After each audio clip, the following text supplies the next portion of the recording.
out of here, you worthless daughter-in-law! Why are you still living in our house? Yeah, you're just in the way. Go back to your parents' house, you ugly woman. After my husband passed away, my mother-in-law and sister-in-law tried to kick me out of the family home. What did I do to deserve this? I've been contributing $2,000 every month to the household. Fine, if you feel that way, I'll leave. Don't blame me for what happens next. My name is Maya. I'm 33 years old. I met my husband Tom at the bank where we both worked, and we got married. We both loved going out for drinks, and our dream was to open a small restaurant someday. For now, we're saving up for that dream, living with my mother-in-law in the family home. Maya, thank you for everything. After your father-in-law passed and Tom's at work, I've been so lonely during the day. Having you here to talk to has been such a blessing. Mother-in-law said with a warm smile. My father-in-law passed away before Tom and I got married. Mother-in-law and father-in-law were known to be a very loving couple. She was devastated when he died. She warmly welcomed me into the family home when Tom and I decided to live with her. The family home has a substantial amount of assets, so money was never an issue. No bullying, no financial worries. Given the comfortable life they provided, Tom and I decided to contribute an extra $2,000 monthly to the household. But there was one small issue. Tom's sister, Evie, who had moved to another state a few years ago. Mom, can you help me out with this month's expenses? I really shouldn't, but I'll have to ask Tom. Mother-in-law looked troubled by my sister-in-law's request. Yes, sister-in-law often came home with various reasons to ask for money. From her daughter's tuition to living expenses. Isn't Evie's husband working for a big company? Are they really struggling that much? What's it to you? Just because I moved out doesn't mean I can't ask my family for help. I didn't mean it like that. From the looks of it, sister-in-law wasn't struggling financially. Why did she rely so much on the family's money? I genuinely asked, but sister-in-law coldly responded. That's when Tom stepped in. Hey, are you asking Mom for money again? Big brother. What happened to the inheritance Dad left you? Enough! I don't need this. Sister-in-law shouted and stormed out. Tom, please just lend Evie some money. Mom, you're too soft. Remember when she lied about her daughter's English classes and used the money for a trip? I can't trust her. Mother-in-law, who always doted on sister-in-law, pleaded with Tom, but he firmly refused. Apparently, mother-in-law used to give sister-in-law a lot of money when father-in-law was alive, and he often scolded her for it. Since then, father-in-law managed the finances to ensure sister-in-law didn't get more than necessary. Now, Tom and I manage the family finances. We're close to saving up the $120,000 we need to start our restaurant. We'd often get excited talking about the dishes we'd serve and the restaurant's design. But then, tragedy struck. What? Tom collapsed? It happened on a weekend afternoon. I got a call from Tom's office where he was working overtime. When I was taken to the hospital, I was shocked by what the doctors told me. At the hospital, the doctor told me Tom had suffered a subarachnoid hemorrhage. Thankfully, he survived, but he was in a critical condition. Even in that state, Tom tried his best to talk to me. Maya, I'm sorry. It looks like our dream of a small restaurant won't come true. What are you talking about, Tom? Let's go back and start our business. We've saved enough money. Holding my increasingly frail husband's hand tightly, I tried my best to encourage him. There's something I want to tell you while I still can. What? What is it? The story he shared was beyond my wildest expectations. A few days after that conversation, Tom passed away. After the wake and funeral, I finally had a moment to reflect on my memories with Tom. During this time, my mother-in-law made a suggestion. Maya, you can move out of this house. Live your life and find happiness. My mother-in-law's proposal was out of concern for me. Honestly, with Tom gone, there was no obligation for me to live with mother-in-law. But leaving mother-in-law alone in such a big house worried me. Mother-in-law has been so down since Tom passed away. If I leave, she might follow him. Imagining the worst, I decided to continue living with mother-in-law. Thus, our life together began. At first, the absence of Tom was palpable, but as days turned into weeks, we both found peace. I consistently contributed $2,000 a month for living expenses. With Tom's pension, it was more than enough for both of us. Thanks to this, we barely touched the family's assets. Those assets were saved for any unforeseen circumstances concerning mother-in-law. Maya, this house is filled with memories of Tom and his father. I don't want to leave. I hope we can continue living together. Mother-in-law said with a warm smile. Our life was peaceful and modest. I thought it would continue like this until that day. Maya, can we put Mom in a care facility while she's still healthy? This call came a few months after I started living with mother-in-law. It was from my sister-in-law, Evie. This was our first conversation since Tom's funeral. When I asked what she wanted, Evie said, "The facility has a great reputation and rarely has vacancies. Maybe now's the time." It was sister-in-law's suggestion to put mother-in-law in a nursing home while she was still healthy. I can't proceed with this without mother-in-law's consent. And I can't just hand over the money Tom and I worked so hard to save. If you're serious, come here and discuss it. Angry, Maya hung up, hoping I would back off. But things didn't go as smoothly as I hoped. One day, I received a sudden business trip request from my company. Mother-in-law, I'm sorry, but I'll be away for a few days. Please call me if anything comes up. Thank you, Maya. Don't worry about me, just focus on your work. Recently, I had a nagging feeling that my sister-in-law, Evie, was targeting my mother-in-law's house. But with work calling, I had to push those feelings aside and head out on a business trip. Little did I know what was to come. The day I returned from my trip, I opened the front door to find unfamiliar women's shoes. Evie, welcome back from work. The woman who greeted me from the living room was none other than Evie. What brings you here so suddenly? Well, I wanted to discuss something important. I walked into the living room, suspicious of Evie's flattery, only to find my mother-in-law glaring at me. I took a seat, trying to understand the tension. Maya, is it true you're trying to put me in a care facility? What? What are you talking about? My mother-in-law asked me this at the beginning of the conversation. I have doubts about that question. I came to ask her directly today. I can't believe you'd force such a decision. Evie said, taking my mother-in-law's hand.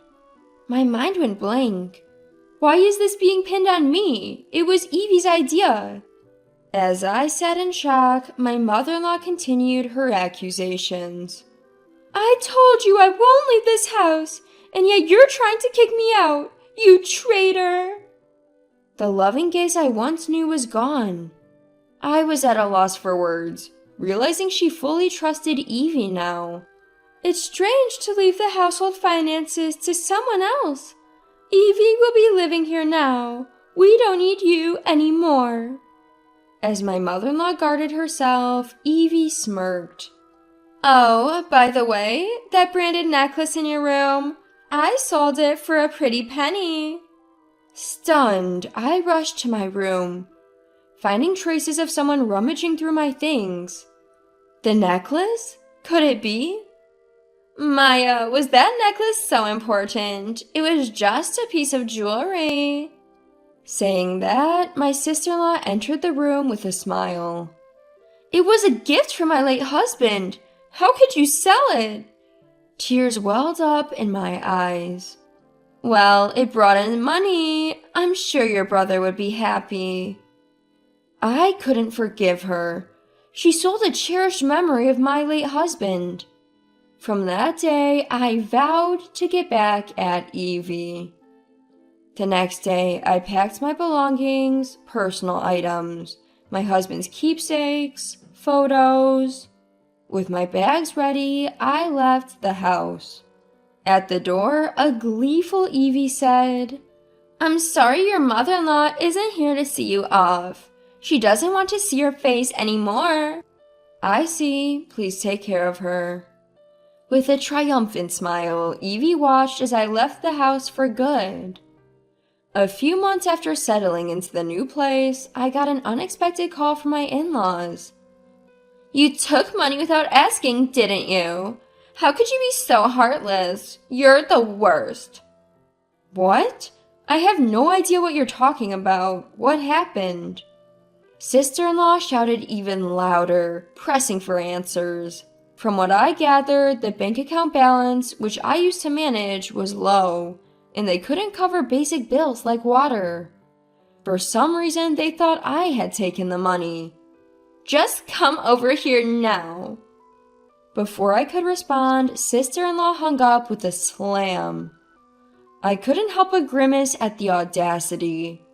Honestly, after what they did, I had no obligation to go, but this might be the perfect chance to expose the truth. With that thought, I called someone and drove to my in-laws' house. A few hours later, you finally made it. Come in. Sister-in-law and mother-in-law were seated, looking ready to blame me for everything. Look at this. The bank statement showed a negative balance. I don't know how much you've been spending, but maybe you overspent and that's why there wasn't enough? What? You're blaming us? Mom said our spending hasn't changed since you left. Well, maybe it's because I was depositing $2,000 a month, right there. So the only money left is the inheritance from father-in-law. What? When I left, there was nearly $20,000 in that account. Sister-in-law stared at the bank book in shock. My mother-in-law quickly turned to sister-in-law. Evie, what did you do? Did you buy something? You've been giving money to that guy you met on that dating app, haven't you? I interjected, cutting off their conversation. Do you have any proof? Here's your proof. I presented a photo of Evie with a flashy young man. Mother-in-law stared at the photo speechless. How did you? My husband had it. He thought it might come in handy someday. Turns out my late husband had been investigating sister-in-law's financial habits for a while. He even took the photo himself. Their relationship seemed to have been going on for some time. Why, Tom never mentioned. Mother-in-law murmured in shock. He didn't want to worry you. He hoped he could convince Evie to change on his own, though that wish never came true. I can't believe. Mother-in-law's face turned pale, and she turned to sister-in-law. What's going on, Evie? The only inheritance left from Dad is in this account. Then the doorbell rang. Oh, looks like they're here. I'll get the door. The others looked at me, puzzled. I led the visitor into the living room. What? Owen! Evie, what have you done? The man I brought in was Owen, sister-in-law's husband. Maya called me over, said there was something important. What's this photo about? Owen glanced at the photo, then questioned sister-in-law. What? This is photoshopped. I would never do something like this. Really? Like when you lied about needing money for our daughter's education. I heard everything thanks to Maya's call. Owen held up his phone. Yes, he had been listening to our conversation. If Maya hadn't told me, I wouldn't have known about your actions so soon. I reached out to Owen a few days after leaving my in-laws' house. Owen, who had been suspicious of sister-in-law's spending habits, was more than willing to discuss her with me. I showed him a photo and revealed everything sister-in-law had done to me. After hearing from Maya, I looked into you. You were even having an affair with the guy you met from a dating app. I overlooked some things, thinking maybe you were stressed from parenting, but an affair? I can't deal with you anymore. Let's get a divorce. I don't want that. Please, think it over. Sister-in-law sat down, tears streaming down her face. Later, Owen told me they had divorced. During the divorce, their daughter said, I want to be with Daddy. Mommy always goes out with men and doesn't make me dinner. I don't like it. This revealed sister-in-law's neglect towards her daughter. Owen got custody. Apparently, sister-in-law had mostly abandoned her daughter to meet the man from the dating app. The money she gave him and the luxury items she bought for herself were all borrowed from Owen and the in-laws. The borrowed amount kept increasing over the years, becoming an unmanageable debt. I decided to cut ties with them for good. A few months later, I opened a small restaurant. Of course, with the startup money from my husband. Thankfully, the old-fashioned small restaurant, which was my late husband's dream, is thriving. I've been so busy that I almost forgot about sister-in-law and her antics. But then, one day, welcome to mother-in-law? To my surprise, an unexpected guest visited my restaurant just after opening in the evening. It was mother-in-law, looking a bit worn out. Maya, I'm truly sorry. I was deceived by Evie and treated you so poorly. Mother-in-law, please lift your head. Where are you staying now? She slowly began to share her story. She had sold her house to pay off sister-in-law's debts. She was about to move to an apartment in another state with sister-in-law. She wanted to apologize to me before leaving the area. The once prickly mother-in-law was nowhere to be seen. She seemed genuinely remorseful. Seeing her like this, I made an offer. Mother-in-law, would you like to live with me? What? Why would you offer that? After everything I said to you? Yes, mother-in-law had said some hurtful things to me, but she was just deceived by sister-in-law. It wouldn't be right for her to spend her golden years with a debt-ridden daughter. I'm sure her late husband, father-in-law, wouldn't want that either. If you feel you've wronged me, could you help me out? I've been looking for some extra hands. And so, mother-in-law and I decided to start fresh. There might be challenges ahead, but I believe father-in-law and my late husband are watching over us. With that faith, we began our journey towards a new future.